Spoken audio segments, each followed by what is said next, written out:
Okay guys, so ilalagay na natin ngayon yung Totachi flash out. Dito nyo makikita guys yung kulay ng ano na yan, ng flashing na yan. Kita nyo guys, oh. Clear na clear yung kulay. Halos parang tubig siya. Pero syempre hindi yan tubig guys, ha. Flashing yan. So ilalagay natin lahat yan.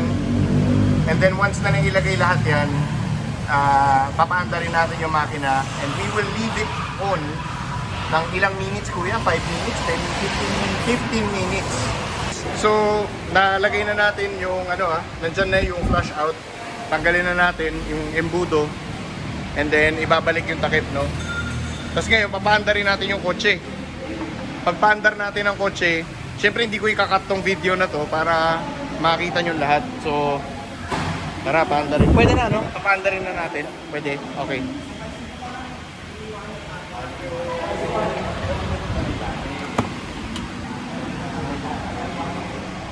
Yan guys. So, papaandarin natin yung car. Pag andar ng kotse, paparinig natin sa inyo yung makina. So, ay, nasaan na pala yung susi? Susi ko. Okay. So ito yung naka-flash out na tayo guys. Balik tayo sa makina. Wow, na instantly nakita ko na kagad tahimik guys. Ibang-iba siya. Yung vibrations din ng makina. Hindi rin mas lesser yung vibration. So, kuya, pwede natin patayin yung electric fan. Yan. So, pakinggan natin guys ha. Ito yung gamit yung flash out. So papaanda rin natin yung kotse ng mga 15 minutes na naka-idle. Pero hindi na natin kukunin yung entire 15 minutes. Pero ito, pakinggan nyo guys ha. I will shut up.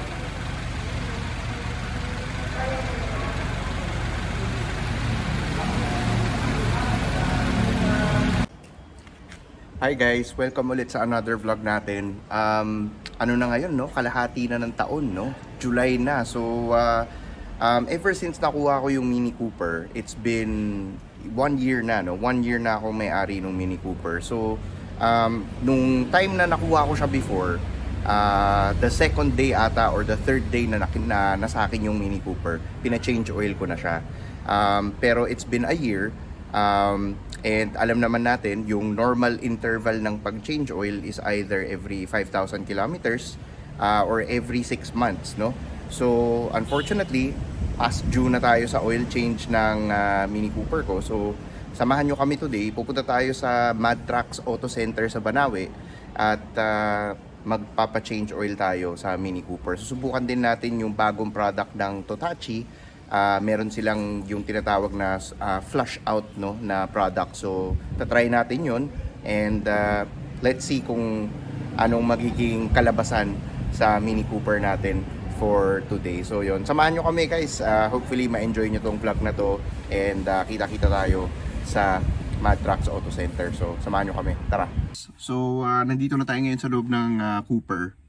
Paanda rin na natin yung kotse. And pakita ko rin sa inyo yung mileage ng auto, no? So ano pa lang ata yung mileage natin dito, 27,000 lang yung mileage ng kotse na to.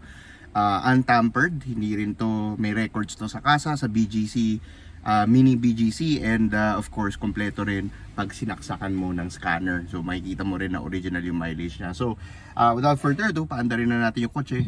Warm up na tayo. So yan, ito yung mileage ng kotse, pakita ko sa inyo. Yan siya, ewan ko kung kita. Yan, 27,828 yung mileage. So yun lang naman, antayin ko lang mag cold start tong Mini. And then once okay na yung cold start, punta na tayo sa Mad Trucks. And yun, kita-kita tayo there guys.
nandito na tayo ngayon sa Matrax Auto Center.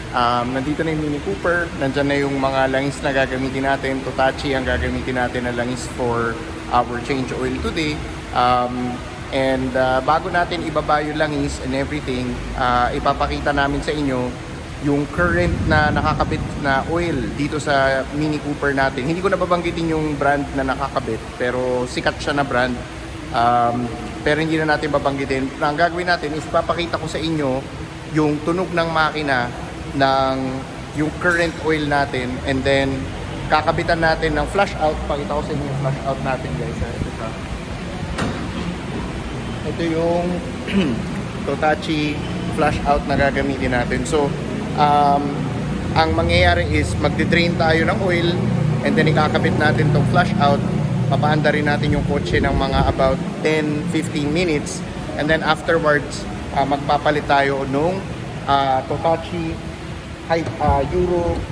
Euro Drive. Ito yung gagamitin natin para sa Mini Cooper. So Euro Drive yung gamit natin kasi ito yung tawag dito sa mga German cars, yung mga European cars, medyo maarte sila dahil mainit tumakbo yung mga makina nila compared sa mga Japanese na sasakyan. So yun yung gagawin natin. So samahan nyo kami, and hopefully maging maganda yung resulta, and makita nyo rin na maganda yung Totachi na langis. So pakita namin sa inyo ngayon yung makina, paanda rin natin. So andito tayo ngayon sa loob ng auto. Saksak natin yung susi. Ano pa tayo ngayon, existing oil pa ang gagamitin natin. So saksak susi, apak tayo ng preno, tapos paanda rin natin. Yan. So yung buksan ko lang yung no.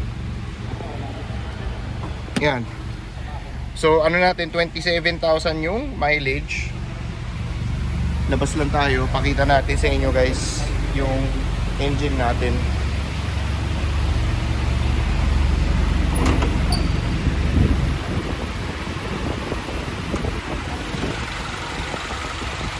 So ito yung makina, guys. Pwede papatay kuya ng fan para hindi hindi sumapaw sa mic. Yan. So ito yung makina natin, guys. Ito yung existing na langis, no? Hindi na natin babanggitin yung brand, ha? So pakinggan nyo, bigyan natin ng 10 seconds, pakinggan nyo yung makina.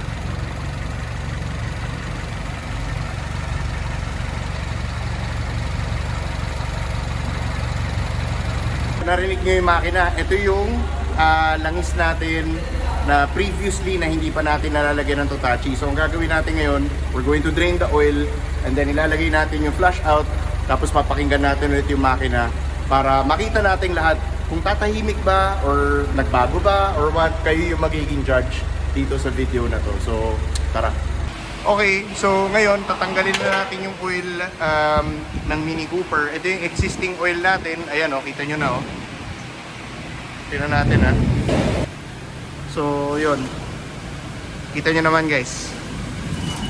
Pag maalaga ka sa kotse, ayan na po siya. So hindi na rin pala, maitim na rin. Ayan, okay, so kita nyo, maitim na rin. So that's 1 year of oil. So yung mga hindi mahilig mag-change oil dyan, makikita nyo, ito yung 1 year's worth ng langis na halos hindi nga gaano tumakbo. Pero itim yan, guys. So, kita nyo? Yak! What more yung mga hindi nagpapa-change oil, yung mga nag-10,000 kilometers, mga 8,000 kilometers bago kayo magpalit. Ano kaya tsura ng mga langis nyo, no? So, na-drain na natin yung langis ng existing, yung previous oil na gamit ko. So, papapunas na natin kay kuya. Tapos, papabalik natin yung drain, yung plug bolt. Yan, drain bolt pala, sorry. And then, ikakabit na natin yung Totachi na flush out. Papakita rin namin sa inyo, guys, kasi, yan, kita nyo, babalik muna natin to, just to make sure na, ayan, baka sabihin nyo na dinadaya namin yung video. Ayan, di ba? Hindi namin dinadaya yan. Tapos ito, guys, ito yung ipapalit natin muna. Totachi na flush out. So, itong langis na to, clear to, guys. Clear. Para siyang tubig actually, pero langis siya. Ito yung gagamitin natin, and then papaanda rin natin yung kotse for about 5 to 10 minutes. And then afterwards, i-drain natin siya, and then makikita natin kung gumana ba yung efficiency ng paglinis ng langis bago natin isalpak yung Eurodrive na 5W30.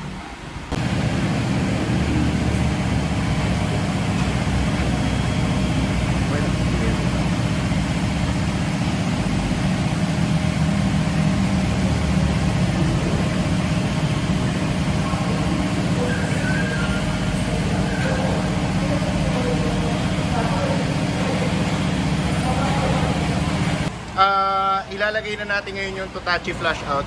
Dito nyo makikita guys yung kulay ng ano na yan, ng flashing na yan. Kita nyo guys, oh.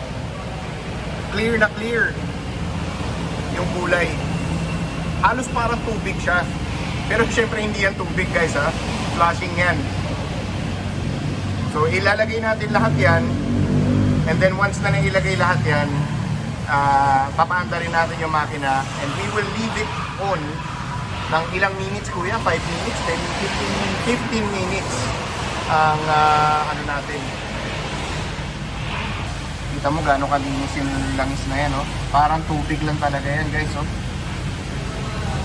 Lahat yan, papasok yan. Isang buong galon ng Totachi flash out.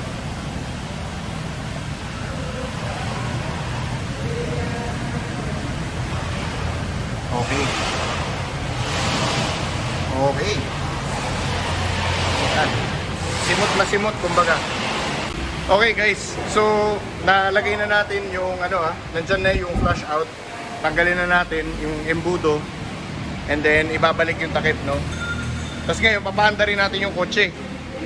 Pagpaandar natin ang kotse, syempre hindi ko ikakat tong video na to para makita nyo lahat. So, tara, paandarin. Pwede na, no? Papaandarin na natin. Pwede, okay.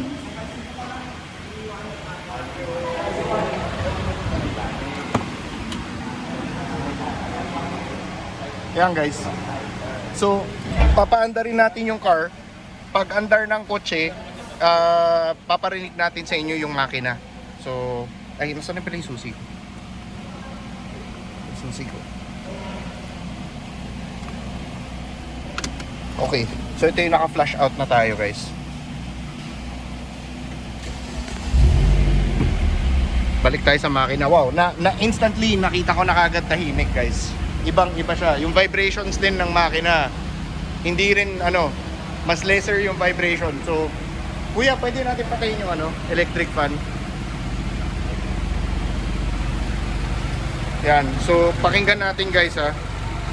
Ito yung gamit yung flash out. So, papaanda rin natin yung kotse ng mga 15 minutes na naka-idle. Pero, hindi na natin kukunin yung entire 15 minutes. Pero, ito, pakinggan nyo guys, ha. I will shut up.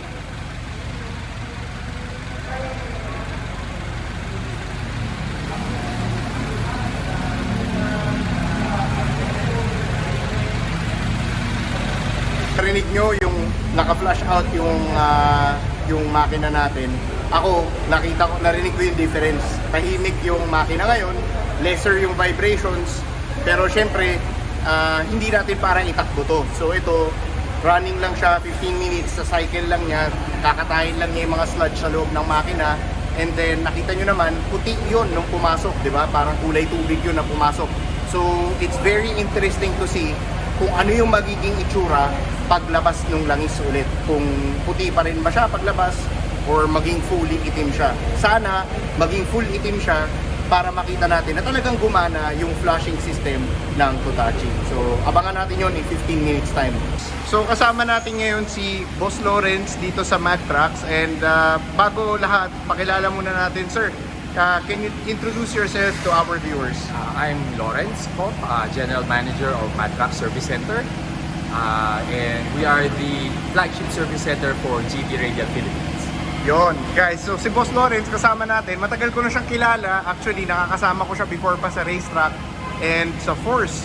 So ngayon, tatanungin natin si Boss Lawrence, ano nga ba yung purpose ng flush out na ginawa natin dito sa kotse habang ngayon, nagsa-cycle pa rin tayo, naka-idle pa rin yung makina. Okay, so regularly, pag yung sasakyan kasi natin, change oil lang tayo ng change oil, eventually magkakaroon yan ng build-up ng sludge sa loob. So, ang ginagawa ng flush out is, ditrain natin lahat ng oil, di ba? Yung ginawa natin kanina. Tapos ngayon, lagay natin yung flush out, papaanda rin natin siya, Tapos para malinis talaga yung mga sludge dun sa loob. So yung flush out natin na product ng Totachi, meron siyang detergent na design para linisin yung mga sludge dun sa makina. So mamaya pag training natin, makikita natin na matatanggal talaga yung mga yon para gagaan yung takbo ng makina. So Yun. Actually, yan nga yung parang pinakamagandang part ng Totachi. Parang everybody is always saying na paggamit mo ang Totachi, paglabas mo ng talyer, kung saan ka man nagpagawa or nagpa-change oil, ramdam mo kaagad daw na super gaan manakbo yung auto mo. yes, totoo yan. Hindi pa naman kami napahiya. Lahat ng in-offeran namin yung flash out service namin. Natuwa naman lahat ng customer namin. Yung mga iba, nag-start pa sila na kumanda yung fuel efficiency. So sana may pakita ngayon na ganun nga talaga yung nangyayari. Alright, so yun. Thank you, Sir Lawrence. And kita tayo ulit mamaya para ma-interview natin kayo for the entire shop ng Mad Trucks Auto Center. So yun. Thank you. Thank you, Sir Lawrence. Thank you. Naka 15 minutes na tayo. Pakita natin yung oras, no? Ayun yung oras, 2:20. Hindi ko lang napakita kanina yung wall clock na yan, pero 2:20. Nung sinaksak namin yung kotse, ano oras natin sinaksak yung 2:05 namin sinaksak. So, ayun guys, papakita lang natin ulit ha. Ito yung flash out.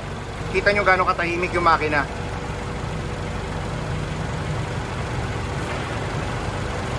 It's now time para patayin natin yung makina at magpapalit na tayo ng Totachi Euro Drive. So, patayin na natin yung engine. 15 minutes na naka-idle yung makina, guys. Ang ganda ng sobrang walang vibrations yung kotse. So, ayan.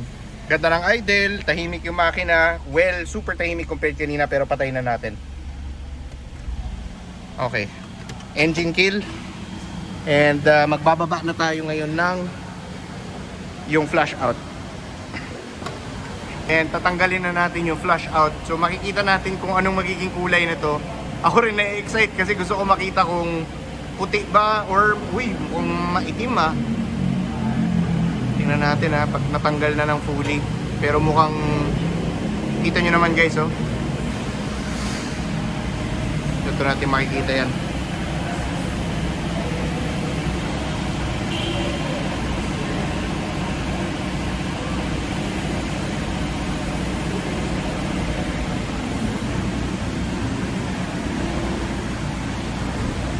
Mainit. Yun oh, guys oh, yun oh. Uy. Nako, langis. Lakas na kami. So yun na siya guys, tanggal na. Maitim siya guys oh.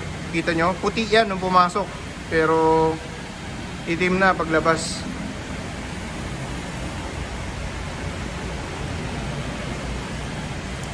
Yan na siya guys, oh. Tanggal na lahat. Kita mo itim na itim oh, paglabas. So talagang gumana yung flash out guys. Super gumana siya. Antay lang natin mag-drain ng buo yan and then sasara natin and then ilalagay na natin yung Eco Drive ng Totachi. Tanggal na tayo. Ito na yung natanggal na natin completely yung flash out. Ngayon, lilinisin na lang ni Kuya muna yung remnants ng langis para malinis yung natin, oil pan natin. Yan, babalik na yung drain bolt. And then after linisin, ikakarga na natin yung Totachi na Euro Drive. And then paparinig namin sa inyo rin once na nakabit na yung Euro Drive kung ano yung tunog ng makina ng naka Euro Drive siya. So yun, lilinisin muna natin yung nito. Yan, para malinis muna, tanggal lahat ng mga remnants ng langis.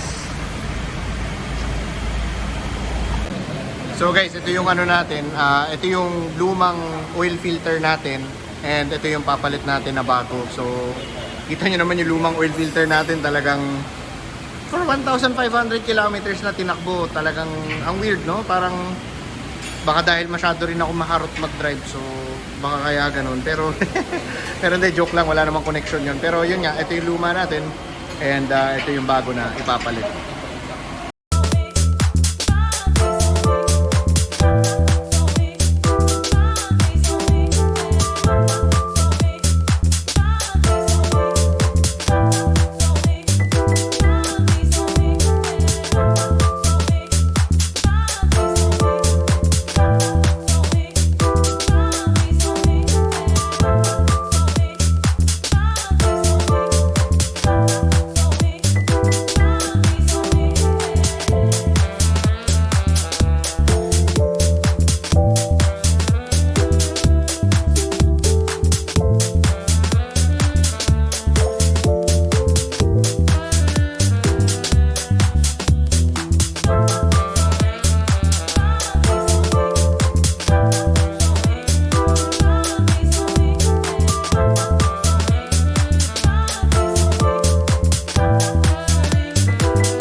Ilalagay na natin yung ating Totachi na Eurodrive dito sa makina ng Mini Cooper.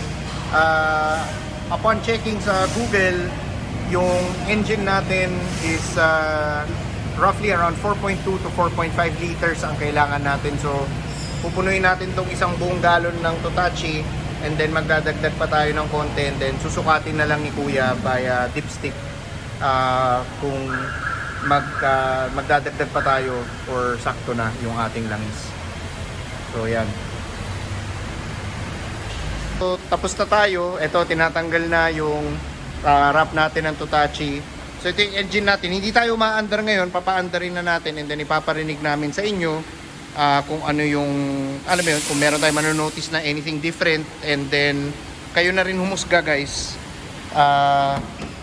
kung ano ang magiging, alam mo yun, kung maingay ba siya or what. So tara, anuhin natin ulit. Ayan, anuhin natin ulit, saksak natin susi, and then paandarin natin kung tahimik yung makina.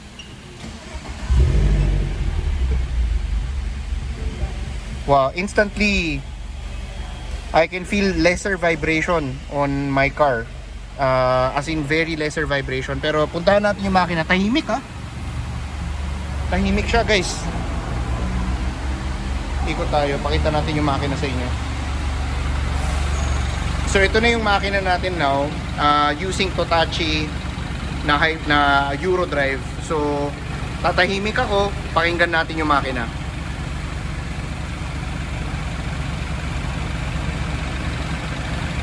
So, narinig na natin yung makina, narinig nyo yung makina nung before natin siyang tanggalin, narinig nyo yung makina nung nilagyan natin siya ng Totachi na flash out, and then narinig nyo rin yung makina ngayon na kinagay na natin yung Eurodrive. So, kayo na yung magsabi kung ano nga ba yung difference, meron nga bang difference, tumahimik nga ba? Pero para sa akin, tumahimik talaga siya, nag-less yung vibration din ng idle natin, at yun yung mga nakita nating difference. And also, just to clear sa lahat, this is not sponsored by Totachi. Okay? Lilinawin ko lang yun. We just want to make everything clear, kasi baka isipin po ninyo na baka kaya mo na sinasabi yan kasi spinonsoran ka ng Totachi. Sana all. Yun na lang ang masasabi natin. So Totachi, baka naman. Thank you guys. So punta muna tayo sa loob. Kausapin natin si Boss Lawrence. Tour natin kayo sa loob ng shop ng Mad Trucks. Balita ko nandiyan din yung Formula V1. So silipin natin, tingnan natin, and ipapakita natin sa inyo. So dito na tayo sa loob. Pasok tayo ngayon, nandito tayo sa Mad Trucks sa loob ng customer lounge nila. Ito yung unang lounge na meron tayo, which is yung pinakita natin kanina, no? And then papasok tayo sa main customer lounge nila. Yan, lounge, kita. So pasok tayo, tour namin kayo. Napakaganda dito, may second floor pa sila. Tapos ito yung mga line of GT Radial tires na nandito. Andyan din yung Formula V1, which is mamaya pupuntahan natin yan. Lalapit tayo dyan. So nandito yung mga iba't ibang tires na ino-offer nila. Champiro Eco na GT Radial. Champiro SX2. Ito yung gamit natin sa BRC natin at the moment. And then we have the Champiro GTX Pro. Yan. Champiro HPY.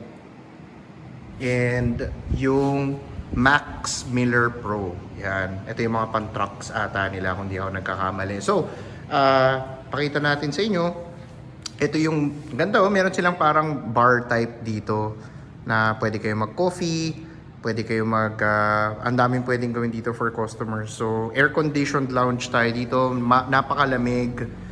May magandang sofa dyan. Meron kayong ditong tambayan. And then, yan, further up front, ito yung makikita nyo dito guys, yung kotse nyo na ginagawa, no? Mostly kasi diba sa mga ibang mga talyer sa kasa, although meron silang mga customer lounge, pero hindi mo nakikita na ginagawa yung kotse mo. So dito may parang bar, sila dito, bar type na pwede kang umupo dyan, and pwede mo makita yung mga kotse nyo na ginagawa. So at least diba makikita nyo na inaayos talaga yung kotse nyo. Tapos if ever na kagaya nung guy in yellow, gusto niyang silipin yung car niya, pwede niyong puntahan din yung car niyo, hindi kayo i-restrict nila Mad Trucks na lumapit sa mga mechanics para, alam mo yun, kausapin mo sila kung meron kayong mga special requests or meron kayong mga nakalimutan na ipacheck. pwede nilang i-check yan for you. So yan, yung Mini Cooper natin, all good and all done. And yan, ang dami nilang ginagawa dito guys. So dami nilang services dito. Interviewin natin mamaya si Boss Lawrence para masabi niya sa inyo kung ano yung mga services na kinikater nila here. So yun. Alright guys, so kasama natin ngayon si Boss Lawrence. Siya yung General Manager dito sa Mad Trucks. So, sir, ano ang mga services na kinikater ninyo dito para malaman ng mga viewers natin? Okay, so dito gumagawa kami ng basic PMS, Preventive Maintenance Services, yung change oil, check lahat ng fluids, replacement na lahat ng fluids, check filter, replace filter, pati mga under chassis, gumagawa din kami, mga shock absorbers, mga rack and pinion, mga arms, suspension arms, gano'n. And ang maganda is, kumukuha lang kami ng mga parts namin sa mga reputable na nagbebenta ng parts, mga kilalang suppliers. And also, we can also special order for European parts, para for example, kailangan sa Mini Cooper, Mercedes-Benz, BMW. Pero yung mga ganun kailangan natin ng advanced lead time. And aside from that, syempre yung pinaka-feature natin dito, yung GT Radial na tires. We have the most extensive range of GT Radial tires since tayo yung flagship service center. So meron tayong mounting, dismounting, meron tayong alignment, which is ginagawa namin siya by schedule para at least maganda yung flow natin. So pag gusto niyo, mag-PM lang kayo sa namin, sa Facebook namin, or pwede kayo mag-contact sa amin through our Viber or text line para at least maka-schedule kayo and maganda yung pag-scheduling natin ng services ninyo. Yon guys. So ang gagawin natin, ilalagay ko po sa comment section. Check out our comment section. Ilalagay natin doon of course Mad Trucks Auto Center para ma-visit nyo yung Facebook page nila and makapagpa-schedule kayo ng service for your cars dito. So guys, Sir Lawrence, meron ka bang gustong i-shout out or batiin? Shout out, gusto ko lang naman meron kaming mga yung parang sister companies namin, si Madcart sa Dagupan, kung gusto niyo ng napakagandang experience ng pag-go-kart, si Donut Garage, yung kay Aya Chris nga, kasi kami yung parang partner shop niya pag nagpapadala siya for mounting, dismounting, and alignment. And also, yung mga suppliers namin, is mga suppliers na syempre si Totachi, si Rota, Philippines, Bosch, tapos yung GS Battery, tapos sina Vic, mga filters namin, and soon magkakaroon na kami ng Brembo brakes. Yun, napaka-solid. So yun, thank you for the time, Boss Lawrence, and thank you for having us dito and servicing our Mini Cooper. Thank you. It's our pleasure. Thank you. So, yun lang naman. Hopefully, sana meron kayong natutunan dito sa vlog na ginawa natin today. And sana na-enjoy nyo yung change oil procedure na ginawa natin. At of course, yung feature din natin yung flush out ng Totachi. No? So, tawag dito. Ito naman ngayon yung Formula V1 ng GT Radial. So, yan, papakita natin sa inyo to in a while. Pero overall, really good experience no dito sa Mad Trucks Auto Center. Napakasaya ng experience ko dito at very friendly yung mga staff nila dito, very approachable. Tapos yun lang naman lahat. So sana guys, kung na-enjoy nyo tong vlog na to, sana ma-share nyo tong video na to para yung mga ibang auto enthusiasts na kagaya natin, makita rin nila, ma-enjoy rin nila tong video na ginawa natin. And of course, syempre, huwag nyo kalimutan, pindutin yung like button and sana makapag-follow po kayo sa ating page. So yun lang naman. Maraming salamat guys. Hanggang sa next vlog natin. Kita-kita tayo muli. Thank you guys for joining us today. And yun, paalam. See you!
So, I think nagawa na natin yung exit video natin kanina pero ngayon gabi na. Ayan, kakauwi ko lang ng bahay. Inabot na tayo ng gabi. Umuulan pa, basang-basa na yung kotse natin. Alam ko nakagawa na tayo ng exit video pero I think I have to do this kasi naramdaman ko habang nag-drive kanina kasi hindi naman ako pwede mag-drive dahil ako lang naman mag-isa. Hindi naman ako pwedeng kumawak ng camera ng ganito dahil baka mahuli tayo or mabash tayo, sabihin improper, alam mo yun, improper driving tayo. So napansin ko gamit tong Totachi Eurodrive, ang ganda manakbo ng kotse. Pura biro lang ha, pura biro lang talaga. Napakagaan manakbo ng auto and I think I gained horsepower. Sana nga madaino natin kasi 'di ba tuned yung kotse natin, meron tayong figures. Pero kung madadala natin sana sa dyno ulit to para makita yung power nitong bagong dahil na flash out natin tapos gumamit tayo ng Eurodrive. Sobrang gaan manakbo ng kotse, sobrang maliksi yung auto. Yun lang naman. Kailangan ko lang siyang talagang sabihin kasi gusto ko sanang maipakita sa inyo pero hindi ko magawa dahil yun nga, bawal ko naman hawakan yung camera habang nagda-drive tayo. Yun lang naman. So, thank you again sa lahat ng mga nanood dito sa vlog natin. Subukan nyo guys yung Totachi. Hindi po ako binayaran ng Totachi para tawag dito, ano yung brand nila or yung i-market yung product nila, no? Personal testament to, personal experience gamit ang Totachi. So, sana masubukan nyo rin yung product nila. If ever na nangangailangan kayo ng Totachi oils, pwede rin kayo mag-comment dito sa video natin na to at pwede ko kayong bigyan ng quotation or pwede nyo rin akong i-PM dito sa page or dun sa personal profile ko. So, once again, maraming salamat Bad Tracks Auto Center, kila Boss Lawrence, and hopefully na-enjoy nyo tong video na to. We'll try to see you guys again sa susunod nating vlog. And yun lang naman. Sana ma-share nyo tong video na to sa mga fellow car enthusiasts natin. And sana makasuportahan nyo yung vlog. Pinutin nyo yung like and sana ma-share nyo. And yun lang naman. Thank you. Kita-kita tayo ulit sa susunod.